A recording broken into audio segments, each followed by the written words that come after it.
Assalamualaikum warahmatullahi wabarakatuh. Bertemu lagi dengan saya Dwi Rantini pada mata kuliah Analisis Data Spasial. Pada pertemuan ke-8 ini, kita akan mengimplementasikan model GWLR pada software.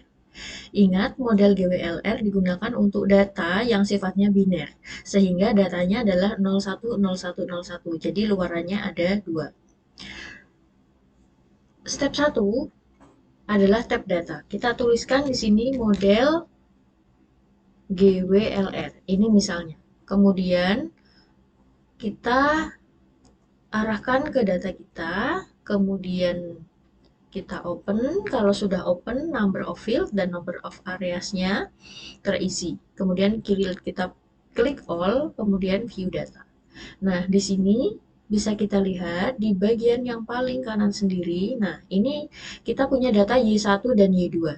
Y1 ini adalah tipe-tipe data yang bisa dimodelkan dengan GWLR, yaitu yang datanya biner 10, 111, 0101, dan seterusnya. Bisa kita tutup datanya. Kemudian di tab yang kedua, bagian model. Untuk data longitude kita masukkan data longitude, kemudian di kolom latitude kita masukkan data latitude, kita pilih spherical. Nah, ingat di sini teman-teman, kita pilih logistik. Ini untuk data binary. Kemudian di bagian dependent variable, nah ini kita isi dengan Y1.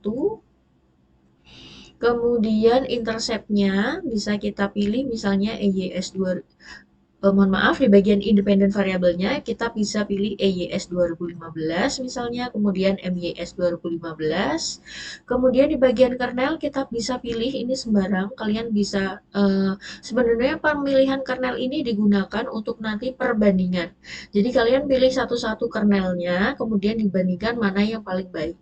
Kalau di sini saya hanya mencontohkan satu kali aja. Di sini saya mencontohkan dengan fixed Gaussian, kemudian bandwidth selection methodnya saya menggunakan golden section search, kemudian selection kriterianya saya menggunakan IC.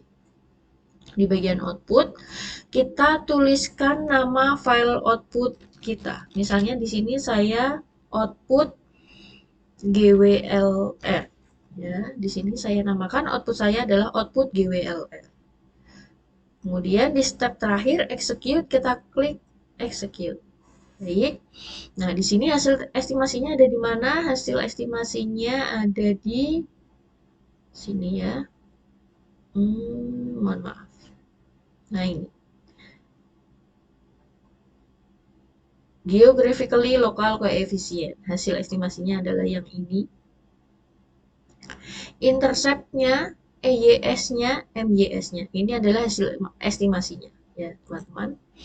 Nah, kita bisa juga klik view the parameter estimate. Di sini juga kita bisa melihat hasil estimasi kita.